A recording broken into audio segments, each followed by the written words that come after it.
दोस्तों नमस्कार, मैं संजीव भार्गव आप सभी का ITI स्किल इंडिया के YouTube चैनल पे स्वागत करता हूं। आज जो मेरा वीडियो है वो है घनत्व से रिलेटेड। जो जिस किताब से मैं पढ़ाता हूं उसके अंदर घनत्व का जो चैप्टर है उससे रिलेटेड कुछ उदाहरण मैं आपको इस वीडियो में सॉल्व करके समझाने का प्रयास करूँगा, जिससे कि जब भी आपके घनत्व से रिलेटेड कोई क्वेश्चन आए तो उसको आप आसानी से सॉल्व कर सको।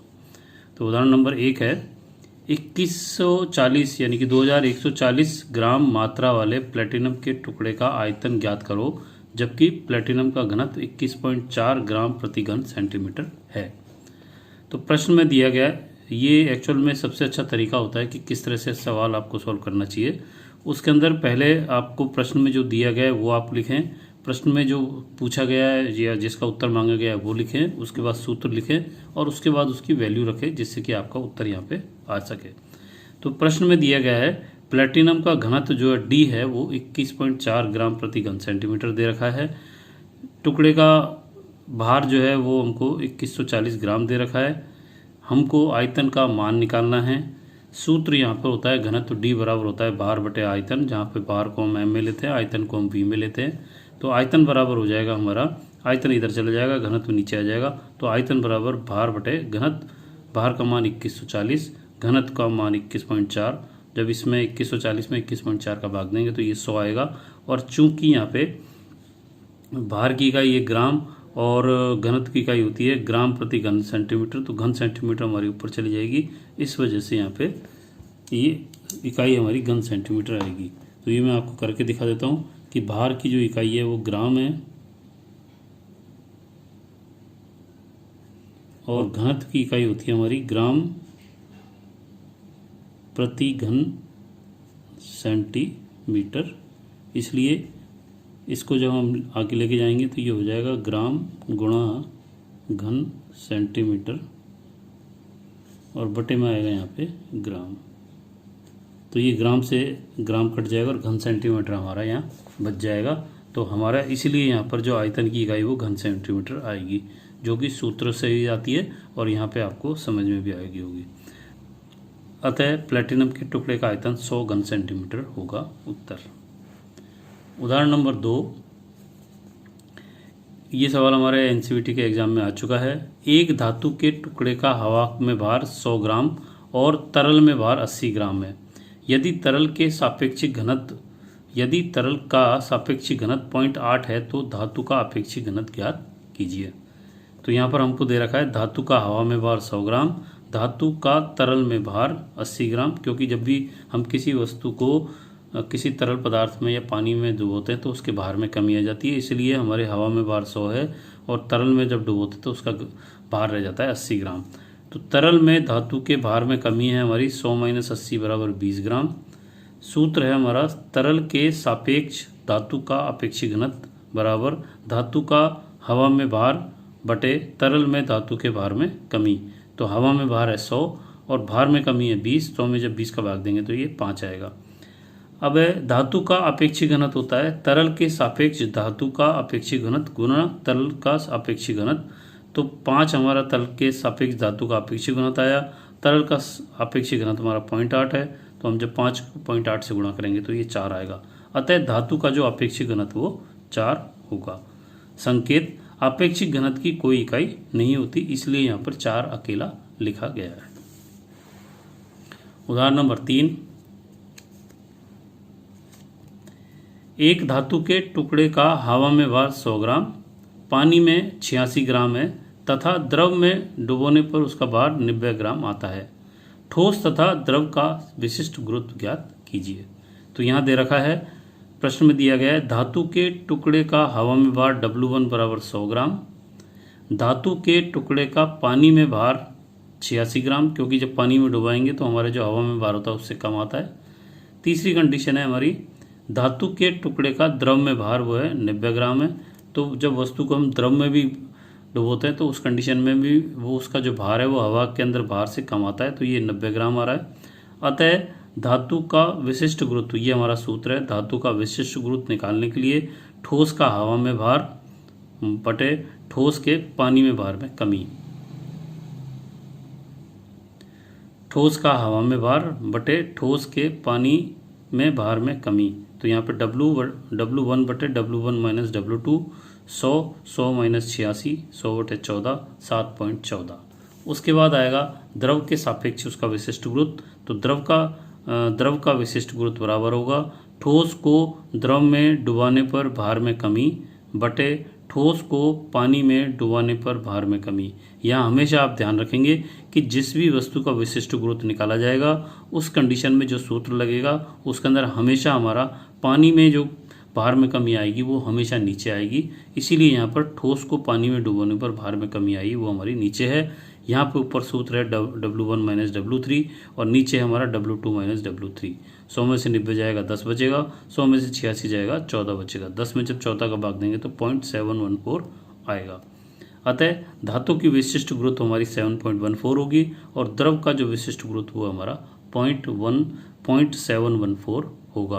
और क्योंकि यहाँ पर ये विशिष्ट गुरुत्व की बात है और विशिष्ट गुरुत्व के अंदर कभी भी कोई इकाई नहीं होती है, क्योंकि यहाँ पे आपने देखा कि यहाँ पर ऊपर की जो हमारी इकाई है वो उसकी इकाई और नीचे की जो इकाई है वो दोनों इकाई बराबर होंगी। उस कंडीशन में वो कटने की वजह से हमारा विशिष्ट गुरुत्व का कोई भी इकाई नहीं होती है। उदाहरण नंबर 4, वाशर की मात्रा यानी कि भार ज्ञात कीजिए। यदि वाशर का बाहरी व्यास 56 मिलीमीटर है, आंतरिक व्यास 28 मिलीमीटर है तथा मोटाई 6 मिलीमीटर है, वह वाशर के धातु का घनत्व हमारे पास 0.0089 ग्राम प्रति घन मिलीमीटर है। अब चूंकि यहाँ पर हमारा घनत्व जो है वो ग्राम प्रति घन मिलीमीटर में दे रखा है, इसलिए हम जो इसके अंदर सूत्र में आयतन निकालेंगे वो भी हम जो हमारी संख्या मिलीमीटर में उसमें ही निकाल लेंगे। अगर ये हमारे पास जो घनत्व है मिलीमीटर ग्राम प्रति घन सेंटीमीटर आता, उस कंडीशन में हमको मिलीमीटर को सेंटीमीटर में बदलना पड़ता, लेकिन यहाँ पे बदलने की ज़रूरत नहीं है। ये सवाल भी हमारा एनसीईआरटी के एग्जाम में आ चुका है।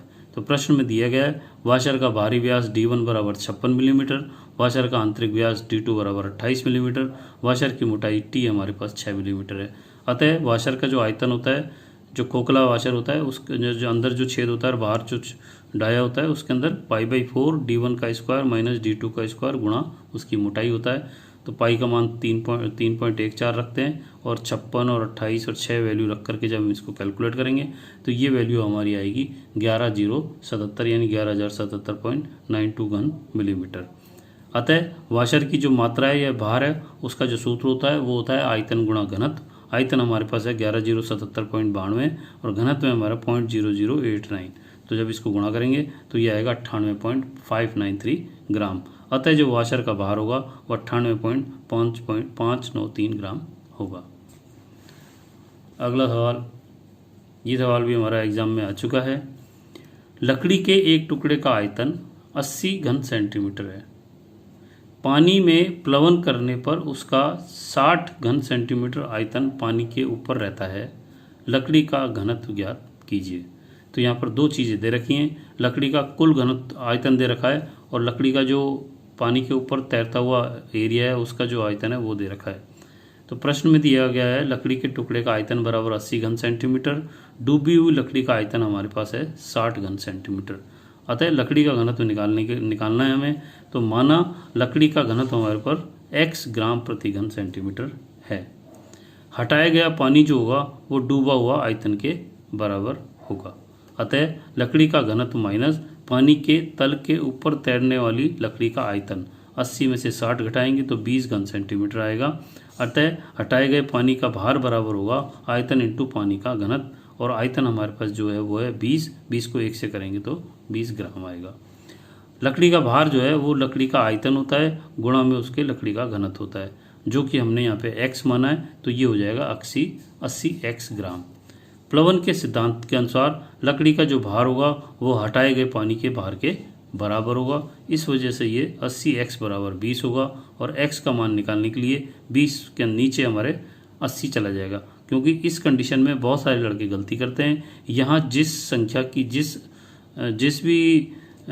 जिस भी राशि का मान निकालना है, जैसे यहाँ पर x का मान निकालना है तो इसके साथ जो भी संख्या है वो गुणा हो रही है, और जब इसको पक्षांतर करते हैं तो इधर वाली जो संख्या होती है उसके वो नीचे भाग में जाता है, गुणा वाली संख्या भाग में जाती है और भाग वाली संख्या गुणा में जाती है। तो यहाँ पर ये संख्या 80 जो है x के साथ गुणा हो रही है और इधर भेजेंगे तो ये 20 के साथ भाग में जाएगी। तो 20/80 बराबर 1/4 बराबर 0.25। अतः लकड़ी का जो घनत्व है वो 0.25 ग्राम प्रति घन सेंटीमीटर होगा। अगला उदाहरण, चांदी के एक खोखले गोले का बाहरी व्यास 5 सेंटीमीटर है तथा भार 525 ग्राम है। यदि चांदी का घनत्व 10.5 ग्राम प्रति घन सेंटीमीटर है तो गोले के खोखले स्थान का आयतन क्या होगा। तो यहाँ पे प्रश्न में दिया गया है चांदी के खोखले गोले का बाह्य व्यास जो है डी वो है हमारे पास 5 सेंटीमीटर। त्रिज्या जो सूत्र होता है वो r बराबर d/2 होता है, 5/2 बराबर 2.5 सेंटीमीटर। भार दे रखा है 525 ग्राम। चांदी का जो घनत्व है वो 10.5 ग्राम प्रति घन सेंटीमीटर है। अतः माना गोले के खोखले स्थान का आयतन v घन सेंटीमीटर होगा। बाहरी गोले का आयतन होगा 4/3 पाई r क्यूब, 4/3 पाई का मान 3.14, आर का मान हम रखेंगे 2.5 की पावर 3।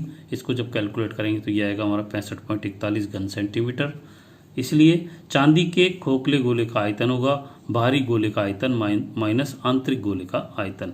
तो यहाँ पर बाहरी जो गोले का आयतन है वो उसको हम लिख सकते हैं भार बटे घनत्व बराबर 65 माइनस वी। वी हमारा जो है वो आंतरिक गोले का आयतन है, भार हमारे पास पता है, घनत्व हमको पता है, तो ये मान रखने पर 525 में 10.5 का भाग देंगे और बराबर में 65.41 माइनस वी। जब इसको कैलकुलेट करेंगे 525 में 10.5 का भाग देंगे तो ये 50 आएगा।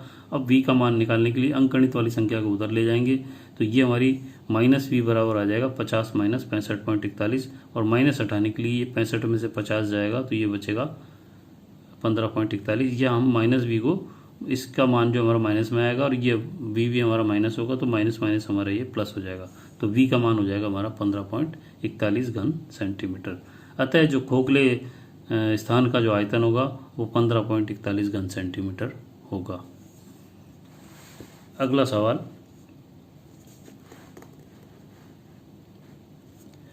एक कांच की खोखली लंबी नली की मात्रा 150 ग्राम है। इसमें 14 सेंटीमीटर लंबाई तक पारा भर देने से इसकी मात्रा 250 ग्राम हो जाती है। तो उसके भीतरी व्यास की गणना करो जबकि पारे का घनत्व 13.6 ग्राम प्रति घन सेंटीमीटर होता है। तो यहाँ हमको ध्यान रखना चाहिए, कई बार सवाल में जैसे पारे का यहाँ पे दिया गया नाम, उसका घनत्व नहीं दिया जाता है, उस कंडीशन में आपको उसकी वैल्यू ध्यान रहनी चाहिए। कुछ वैल्यूज आपको जरूर ध्यान रखनी चाहिए, जैसे यहाँ पे पारे का घनत्व 13.6 ग्राम प्रति घन सेंटीमीटर होता है। तो प्रश्न में दिया गया है खोखली नली की मात्रा हमारे पास 150 है, नली की लंबाई हमारे पास 14 है, खाली नली व पारे का जो भार है वो 250 ग्राम है, पारे का घनत्व 13.6 ग्राम प्रति घन सेंटीमीटर है। तो पारे की जो मात्रा है वो होगा पारे सहित नली की मात्रा माइनस नली की मात्रा। तो पारे सहित नली की मात्रा 250 थी, नली की मात्रा यानी कि भार वो 150 था, 250 में से 150 घटाएंगे 100 ग्राम आएगा। अब नली में पारे का जो आयतन है उसका जो सूत्र होगा वो होगा पाई r स्क्वायर इंटू एल, जहाँ पर r उसकी त्रिज्या, एल जहाँ पे उसकी नली की लंबाई होगी। तो इसके अंदर जब वैल्यू रखेंगे तो r का मान निकालना होगा हमको, तो यहाँ पे आएगा 43.96 r स्क्वायर। अब हम जानते हैं कि पारे का जो घनत्व होता है वो पारे की मात्रा बटे पारे का आयतन होता है। पारे की मात्रा हमारे पास 100 है, पारे का आयतन हमारे पास 43.96 r स्क्वायर है और पारे का घनत्व हम जानते हैं कि 13.6 होता है। इस कंडीशन में यहाँ पर हम 13.6 में 43.96 r स्क्वायर का गुणा कर देंगे, ये 100 के बराबर आ जाएगा। अब r का स्क्वायर मान निकालने के लिए इस 100 के अंदर 13.6 गुणा 43.96 का भाग देंगे, क्योंकि पिछले सवाल में मैंने आपको समझाया था कि जिस संख्या का मान निकाला जाता है उस संख्या के साथ जो भी संख्या अगर गुणा हो रही है पक्षांतर होने पर वो राइट हैंड साइड इस कंडीशन में वो इस संख्या के नीचे चली जाएगी, क्योंकि यहाँ पे वो गुणा हो रही है। तो यहाँ पर 100 में हम 13.6 गुणा 43.96 का जब भाग देंगे तो r स्क्वायर का मान हमारे पास 0.1671 आएगा। अब यहाँ पर r स्क्वायर में से r का मान निकालने के लिए जब इस घात वाली संख्या को इधर पक्षांतर करते हैं तो यहाँ घात जो भी होती है वो इधर आकर के रूट में बदल जाती है, या इसको हम 1/2 पावर में भी लिख सकते हैं, जो कि हमारा इस तरह से होगा 0.1671 की पावर 1/2। तो यहाँ पर जो पावर हमारी पावर में है वो यहाँ पर घात 1/2 में आ जाती है पक्षांतर होने के बाद। तो आर का मान निकालने के लिए 0.1671 का रूट निकालेंगे तो ये आएगा 0.4049 सेंटीमीटर। अतः नली का जो व्यास है वो डी होगा, वो 2r के बराबर होगा। आर का मान 40.4089 है, उसको जब गुणा करेंगे 2 से तो 0.8179 सेंटीमीटर आएगा। अतः खोखली नली का भीतरी व्यास हमारा 0.8179 सेंटीमीटर होगा। इसके बाद अगला सवाल, ये बहुत अच्छा सवाल है। बर्फ का अपेक्षित घनत्व हम जानते हैं कि 0.918 होता है तथा समुद्री जल का अपेक्षित घनत्व 1.033 जो कि जनरल पानी जो हमारा होता है उससे थोड़ा सा भारी होता है। तो उस बर्फ के टुकड़े का कुल आयतन ज्ञात करो जो 300 घन सेंटीमीटर पानी में तैर रहा है। तो यहाँ पर बर्फ का अपेक्षित घनत्व डी दे रखा है 0.918, समुद्री जल का अपेक्षित घनत्व दे रखा है 1.033, बर्फ के टुकड़े का जल से ऊपर का आयतन जो है वो 300 घन सेंटीमीटर है। अब इसमें जब बर्फ हमारी जो है उसका मान घनत्व 1 से कम होता है, इसलिए ये पानी में तैरती है। माना बर्फ के टुकड़े का कुल आयतन हमारे पास v घन सेंटीमीटर है। तो आर्किमिडीज के सिद्धांत के अनुसार बर्फ का जो भार होगा, बर्फ का भार जो है बर्फ द्वारा हटाए गए पानी के भार के बराबर होगा। ये हमारा 0.918 v बराबर v माइनस 300 गुणा 1.033 होगा जो कि समुद्री पानी का घनत्व है। तो जब इसको अंदर गुणा करेंगे तो ये 300 गुणा करने पर 309.9 आएगा, इसको v से गुणा करेंगे तो ये 1.033 v आएगा और ये हमारे पास है। तो जब इस v का मान निकालने के लिए इस वाले v को इधर ले जाएंगे पक्षांतर के तौर पे, तो ये संख्या हमारी माइनस होके जाएगी और ये हमारी ऑलरेडी माइनस में। तो जब इसमें से इसको हटाएंगे तो माइनस आएगा और ये भी हमारा माइनस है, तो माइनस माइनस हमारा प्लस हो जाएगा। v का मान निकालने के लिए 309.9 में 0.115 का भाग दे देंगे और भाग देने पर यह आएगा 2694.78 घन सेंटीमीटर। अतः बर्फ के टुकड़े का कुल आयतन हमारा 2694.78 घन सेंटीमीटर होगा। आज की वीडियो का लास्ट सवाल, क्योंकि वीडियो ऑलरेडी बड़ा हो चुका है। 10 लीटर पानी और दूध के घोल का घनत्व 1.045 है। इसमें कितना पानी मिलाया जाए कि घोल का घनत्व हमारा 1.012 हो जाए। तो प्रश्न में दिया गया है पानी और दूध के घोल का जो मात्रा है वो 10 लीटर है, जो यहाँ पे दे रखी है। पानी और दूध के घोल का घनत्व है 1.045, ये दे रखा है, और आवश्यक घोल का घनत्व हमारे पास 1.012 है। माना घोल में मिलाए गए पानी का जो भार है वो m ग्राम है, इसलिए 10 लीटर घोल की मात्रा हमारी हो जाएगी 10 गुणा 1000 गुणा 1.05 ग्राम, क्योंकि हम यहाँ पे लीटर लेके चल रहे हैं और 1 लीटर जो है वो 1000 घन सेंटीमीटर के बराबर हो जाता है और यहाँ पर हम इसलिए इसका वैल्यू रखेंगे। तो ये हमारी वैल्यू आ गई 10,450 ग्राम। द्रव्यमान होता है हमारा घनत्व इंटू आयतन के बराबर। तो घोल की नई मात्रा जो है वो होगी 10,450 प्लस m ग्राम। घोल का नया आयतन होगा वो होगा 10,450 प्लस m बटे 1.012, क्योंकि इसका ये घनत्व दे रखा है। आयतन होता है हमारा भार बटे घनत्व और घनत्व होता है हमारा भार बटे आयतन। यहाँ पे ये दे भी रखा है, आयतन बराबर द्रव्यमान बटे घनत्व। तो घोल का जो नया आयतन होगा वो होगा 10,000 प्लस m, तो 10,000 प्लस m बराबर 10,400 प्लस m बटे 1.012। जब इस 1.02 को इससे गुणा करेंगे और ये हमारा यहीं रह जाएगा। इसको जब अंदर गुणा करेंगे तो ये 10,000 को इससे गुणा करेंगे 10,120 आएगा। ये m के साथ गुणा के ये हो जाएगा। अब m वाली संख्या इधर चली जाएगी, अंकगणित वाली संख्या इधर चली जाएगी। इसमें से जब इस m को घटाएंगे तो ये 0.12 m आएगा, इसमें से इसको घटाएंगे 330 आएगा। m का मान निकालने के लिए 330 में 0.12 का भाग देंगे तो ये आएगा हमारा 27,500 ग्राम। इसको किलोग्राम में बदलने के लिए 1000 का भाग देंगे तो ये हमारा आ जाएगा 27.5 किलोग्राम उत्तर। तो अतः घोल में 27.5 किलोग्राम जल और मिलाना पड़ेगा, जिससे कि हमारा जो नया घोल बनेगा उसका घनत्व जो है 1.045 से 1.012 हो जाएगा। तो आज के लिए इतना ही। अगर आपको मेरे पढ़ाने का और समझाने का तरीका अच्छा लगा तो आप मेरे इस वीडियो को लाइक करके अपने दोस्तों को शेयर करें और अगर आप मेरे चैनल पे पहली बार आएँ तो आप मेरे चैनल पे सब्सक्राइब करके बेल आइकन को क्लिक करें, जिससे कि आने वाले समय में जितने भी वीडियो मैं डालूँगा वो आपको टाइम से मिलते रहेंगे। और उससे आपको ये फ़ायदा होगा कि आपकी ITI के जो 2 सब्जेक्ट हैं, जो वर्कशॉप कैलकुलेशन और जो इंजीनियरिंग ड्राइंग है, जो मैं पढ़ाता आ रहा हूँ पिछले 26 सालों से, और इन दोनों को पढ़ाते पढ़ाते मैंने 10 साल पहले मेरी बुक भी लिखी थी। और इतने एक्सपीरियंस के बाद मैं अब ये वीडियो बना रहा हूँ, तो आपको बहुत ही काम आने वाले हैं। इसमें मैं आपको बहुत छोटी छोटी चीज़ें बताता हूँ, तो ये चीज़ आप अपने दोस्तों को भी बता सकते हैं कि आप जो है ITI स्किल इंडिया के चैनल पे जा कर के जब वीडियो देखेंगे तो आपको हर वीडियो में कुछ ना कुछ नया चीज़ और अच्छी चीज़ और छोटी चीज़ और समझने वाली चीज़ मिलेगी, जो आपके भविष्य में कंपटीशन लेवल के एग्ज़ाम में भी काम आने वाली है।